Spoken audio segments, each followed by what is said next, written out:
3 days ago, my family and I were attending my sister-in-law Annie's, 35, female, wedding.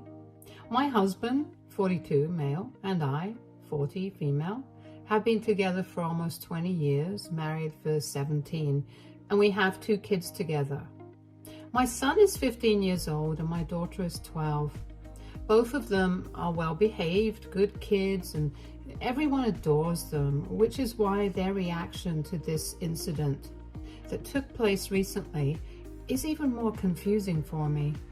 Anyway, my son was recently diagnosed with narcolepsy a couple of months ago. It came as a huge blow to the family, and we're still coping with it. He's being treated for it and he's responding well to the treatment. We're just trying to make life easier for him, and he himself is quite self-conscious of it. But we do not want him to be ashamed of it because it's not his fault. And we wanted him to know that. Everyone had been very sympathetic towards us when we initially told people about the diagnosis, including Annie. She and I have never been the closest of friends, but it's not like we have any issues with each other, at least not to my knowledge. She and I have always been very cordial, and that's about it. We tried to be friends with each other initially, but we were just very different, and we quickly realized that there was a lot of friction between us. So instead of forcing each other to be friends with one another, it would be better for us to just maintain a cordial familial relationship and not try to push the boundaries. I guess it was a bit of a bummer for her because my husband's family is very close-knit. But this was a situation that could not be helped.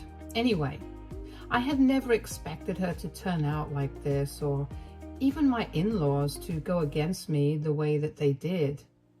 It all happened because about an hour before the wedding was supposed to start, Annie told me that she would prefer for me not to bring my son to the ceremony because she was afraid that he might start dozing off, and that would become a cause of concern for everyone during the ceremony. She did not want anybody disrupting the event and said that my son's condition was not ideal, so she wanted me to tell him to stay in the hotel room during the ceremony and he could join us later. I was shocked that she would even suggest something like this because the wedding ceremony was not going to be more than an hour long, and it was not like my son had not been treated for his condition. He had taken his medication for the day.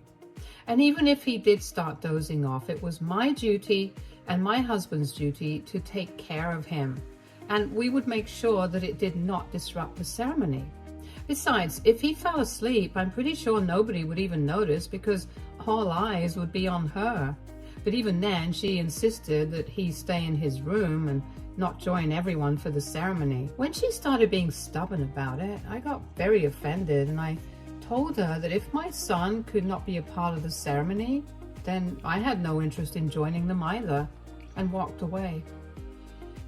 I was really upset because my husband and I have been trying really hard to make sure that my son did not feel self-conscious about it, and telling him to stay in the room and not join his family for the ceremony would only make everything worse for him.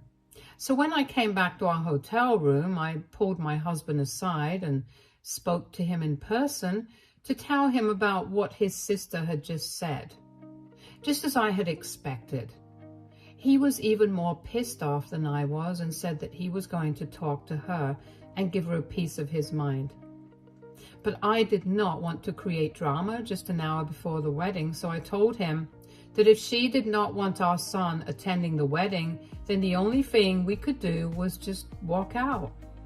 Because after what she had said, even if she agreed to have him present at the ceremony, it would mean nothing because I would know deep down that my son was not wanted there. And look, it's her wedding. It's up to her what she wants to do. But if she did not want my son to be at the ceremony, then she shouldn't have invited the kids at all. That would have made it much easier for them to understand, rather than have them present at the wedding and make my son sit in his room all by himself for the duration of the ceremony. That was just humiliating for him. And I'm sorry, but as a guest, if my son is not being treated like that, I have no interest in being a part of an event like that. So after a brief discussion with my husband, we decided that we were going to just pack up our things and leave that very instant. We did not even bother to say goodbye to Annie or anyone else because we did not want to make a big deal out of it. And to be fair, even she had not bothered to contact us after I had walked away from the discussion with her. So it was very obvious to us that she couldn't care less about whether my son or I attended or not. But I guess it did make a difference to her whether my husband attended or not, since people would definitely find it very weird that her brother was not present at the ceremony or for the following event. It took us around 10 minutes to pack everything in the hotel room, and we had forbidden our kids from asking any questions about why we were leaving because we didn't even know how to tell the truth or explain this to them. After we had packed up everything, we started driving back home, and around half an hour before the wedding, Annie finally started calling her brother. Since my husband was driving, I was the one who answered the call, and she immediately started shouting at me, believing me to be her brother. She seemed very annoyed with the fact that we had just checked out without even bothering to inform her, and said that we were overreacting because what she had said about not wanting my son at the ceremony was not even as harsh as we were making it out to be. And even if we were offended by that, we should have spoken to her before leaving, because now she would have to explain to everyone at the wedding why her brother was not attending, even though everyone had seen that he had been present at the rehearsal dinner. She told him that it was still not too late. He could just come back and make it in time for the ceremony, and we would be able to discuss all of this later. I was about to tell her that it was not her brother. It was me who was on the phone when she said that, "Don't let that wife of yours drag you away from your real family." And that was pretty much the last straw for me, because after she said that, I immediately made it known to her that I was the one who had picked up the call because her brother was driving and she had been speaking to me. Now, I knew exactly what she thought of me, and I was even more sure of the fact that I did not want to be present at her wedding, and my husband and I were doing the right thing by leaving, because she had not just insulted my son now, she had insulted me as well. I didn't even give her a chance to speak, and I hung up and then blocked her. My husband did not have a problem with any of that, and we just continued to drive back home. He continued to receive a bunch of calls from his parents and several other numbers that he did not recognize, but we ignored all of them and just kept driving. Our kids were obviously very confused, but we didn't tell them anything, and we still haven't, because I don't want to make my son feel even more self-conscious than he already is. Anyway, after we got home, we muted everybody and decided that we were not going to be checking any messages for the next couple of days, because honestly, things had gotten very intense and dramatic, and we did not want to play into that drama. But the next day in the evening, my in-laws showed up at our house and they were pissed. In fact, to say that they were just pissed would be an understatement, because as soon as we let them in, they started screaming at both of us. They accused me in particular of sabotaging their daughter's wedding and said that I had done this on purpose. It came as a huge shock to me because, honestly, like I had said, I had always had a cordial relationship with my husband's family.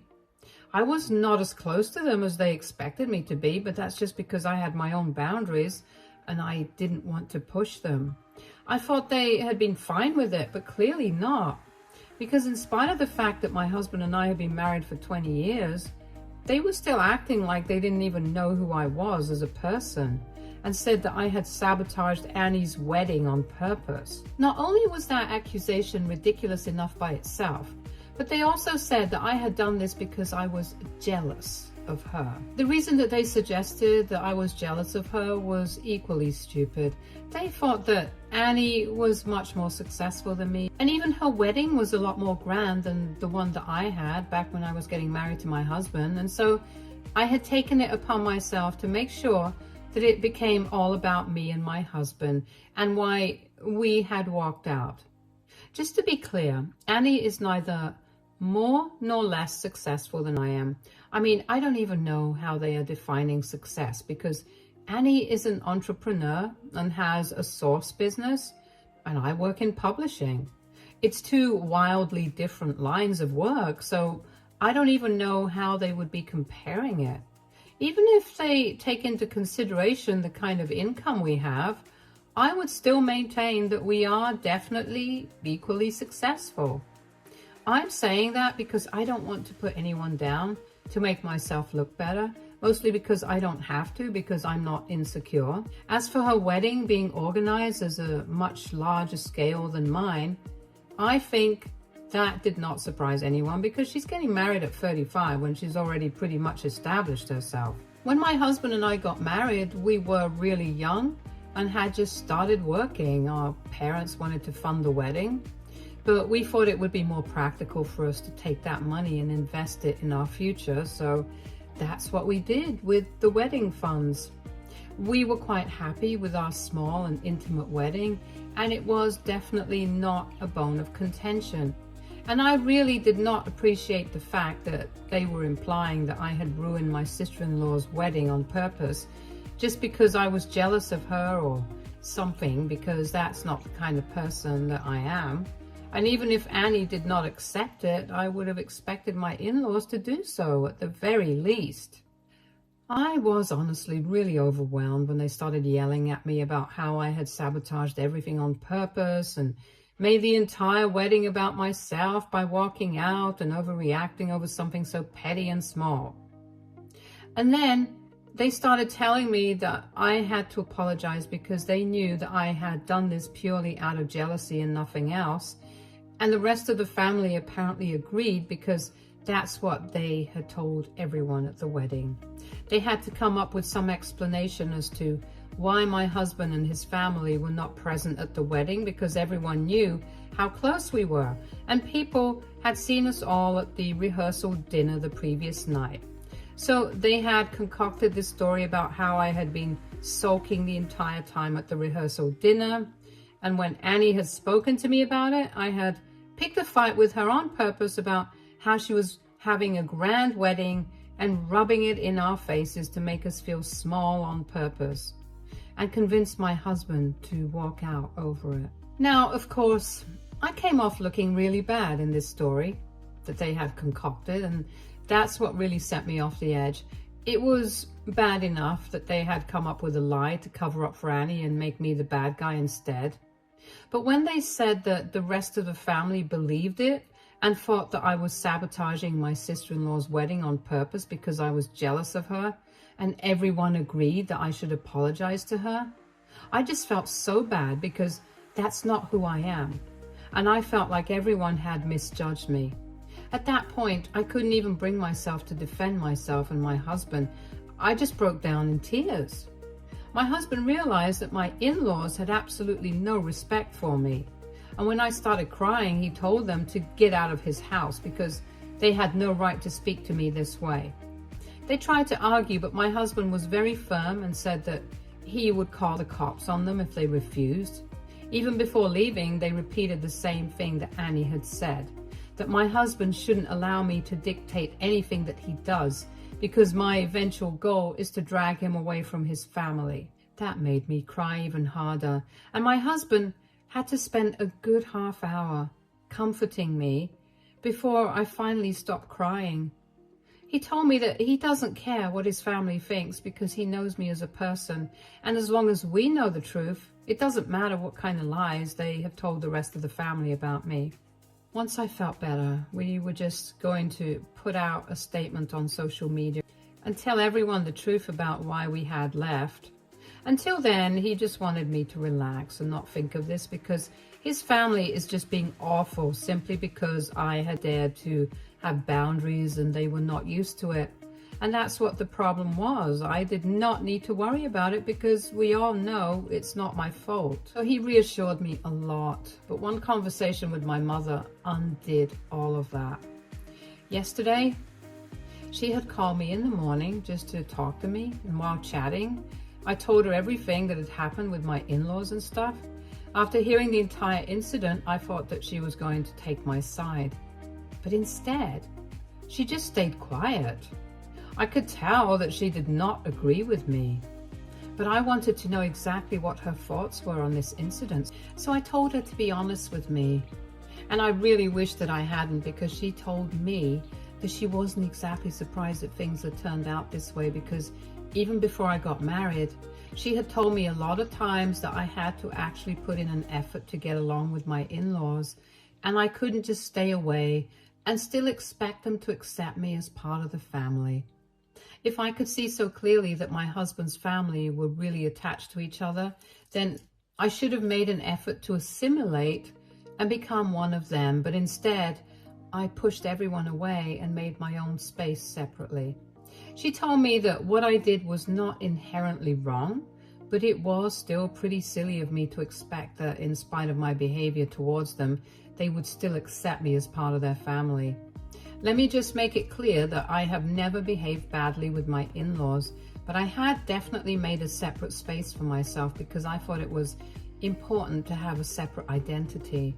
All I did was just not bother to constantly keep in touch with them every day, visit them every other day, and act like we were the best of friends. But honestly, I did not think that was an acceptable reason to treat me so horribly, because we had always had a normal relationship and they had never come across as if they didn't like me. And yet I couldn't stop thinking about what my mother had said. Even after I argued with her and tried to defend myself. So that's why I'm making this post right now, because I want to ask AITA for not making an effort to connect with my husband's family. Update 1. So I told my husband about what my mother had said, and he told me that while he respected my mom, she could be pretty weird sometimes, and she did have a problem with internalized misogyny and constantly expected me to act the same way that she had with her in-laws. For context, my mother had given up her entire life just because my in-laws did not approve of it. My grandparents were pretty orthodox and did not think that she had any need to work after I was born, so they made her quit her job, and eventually they started controlling every aspect of her life. My father, unfortunately, was not the kind of guy who took note of any of this, so even though he loved my mother, he never protested against any of this and went along with it because that's what he thought was normal, since he had grown up witnessing this kind of life around him. I guess that's why my mother thought that I should have made more of an effort to get along well with my in-laws, because she had molded herself to be well liked by her husband's family, and she thought that everyone should do the same. It came from a bad place, and I felt like I could understand why she thought this way, but that was still no excuse to argue with me, especially when I was upset. Besides, I'm not my mother. I don't have to put up with the same things that she did, and I am lucky enough to have a husband who wouldn't expect me to do so either. So after discussing this with him, I felt better about the situation, because regardless of what my mother had said, I knew that I was not at fault. And honestly, my in-laws have had a very weird idea about what a family should be like. They expected me to be present at every family dinner, which they hosted quite frequently, almost every weekend. And my husband and I live in the suburbs, so it's not feasible for us to drive all the way to their place every weekend. And more importantly, we also have to think about the kids and their lives. We need some time to ourselves as a family, so I think that was pretty unreasonable of them. As for Annie, she lived really close to them, so it was more practical for her to be present for her parents at all times. My in-laws also expected me and my husband to call them every other day and spend hours on the phone with them discussing our lives. They wanted family getaways every other weekend, family vacations every other month, and you know, the works. I guess they never really realized that this is the real world, not a sitcom. And most of this is not really feasible if we are being practical. So if they had such unreasonable expectations from us, they were just setting themselves up for failure, and that's not our fault anyhow. It's not even like I had forced my husband to stay away from his family like they were making it out to be. He did not want to spend as much time with them either because he had his own family to take care of now. And after 20 years, I guess they should have taken the hint. And now, coming to what happened at the wedding, that was not even about the family in general. I did not even think about the rest of the family before walking out. I did that for the sake of my son, and it was definitely not a move to sabotage her. But their decision to spread lies about me and tell everyone some crazy story about why we had walked out was definitely a move to ruin my reputation, and it could not go unanswered. So my husband and I decided to put out a statement like we had said we would, and we still maintain what we said about not caring about what the rest of the family thinks about me. We really don't care about it. But the reason that it was important for us to put out that statement and let everyone know the truth was because they could not get away with lying about me. They had enough to apologize to us, but they hadn't. And now we were going to let everyone know the real reason why we had not been present at the wedding. And honestly, I was doing this more for the sake of my son than for myself, because he had been able to figure out that there had been some problem regarding him, I guess. I don't think we had kept our voices while we were fighting with our in-laws, and he might have picked up on some of the conversation and figured out that his aunt had probably not even wanted him at the wedding, and we had walked out over that. So he had become very self-conscious about it again, and I could tell that he was really upset, since he thought that this was all happening because of him. And I wanted him to know that this was not his fault. If there was anyone to blame for the situation, then it would be his aunt and his grandparents. The best way to do that would be just to put out the truth. And now that it's done, my husband and I can finally breathe a sigh of relief. I don't know if people are going to believe this version, and I don't know if it's going to create even more drama in our lives, but it was important for us to let everyone know what really happened, and we are glad that we did. So whatever. Update 2. Hi, so my in-laws have not reached out to me yet, but my brother-in-law did. I'm not surprised that Annie's husband decided to apologize to her, because when we met him, he seemed to be a pretty decent guy and he lived up to that expectation. Obviously, Annie considers us beneath herself, so she couldn't be bothered to apologize to us herself, but her husband decided to send us a message saying that he was willing to apologize on her behalf. We don't really count it as an apology from her, but we appreciate the gesture from his end. Another interesting thing that happened was that a bunch of relatives reached out to us that they knew that there was something about the version of the story that my in-laws had been telling them, and they hadn't wanted to believe that I was capable of being so vindictive. So they had been waiting for us to put out a statement, and the reason they hadn't contacted us to confirm the story was because they did not want to stir the pot. But now that the truth was out, they were all firmly on my side. I thought that this was really strange behavior, because from what I knew, my in-laws had said that the rest of the family also believed that I had sabotaged Annie's wedding out of jealousy, and they expected me to apologize to her. But this reaction made me feel like my in-laws had probably been lying. So I spoke to one of my husband's cousins, and he told me that most of the family had flat out refused to believe the version of the story that my in-laws had been telling everyone, and that they had been waiting for some clarification from our end. I guess my in-laws had been trying to manipulate us into believing that the rest of the family was also against us, and maybe that would cause us to apologize to Annie. What would they have gained out of it? Absolutely nothing, apart from the satisfaction of having us flatter their already overinflated egos. I'm honestly really glad that I did not apologize to them, and that my husband and I did not fall for the trap that they had been setting up for us. I'm also really happy that most of the family is with me, because that means that nobody is going to be speaking to my in-laws or Annie. I don't really mean to sound vindictive or vengeful, but they do deserve this.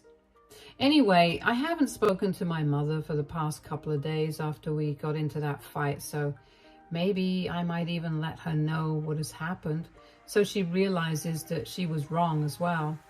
Her, I'm still willing to forgive, but regarding my husband and his family, even if I forgive them, I'm not sure that my husband will. And also, thank you so much for such kind words about our son, and I'm sure that he's going to get better with time. It means a lot to us, so thank you. Update 3. Hey, so I finally spoke to my mother after almost 3 weeks of no contact, and I've explained a lot of things to her. I can't say that we have sorted things out just yet, but we are trying to. We are working on it. All I can say is that both of us missed each other a lot, and after my father passed away 6 years ago, I am all that she has, so she wouldn't want to lose me, and neither do I want to lose her. She is willing to learn and change her ways and be more sensitive towards my feelings, and I'm going to stick with her while she tries to become that person. Old habits are hard to unlearn, and I can understand that, but I don't want to give up on her, so I'm going to keep on trying.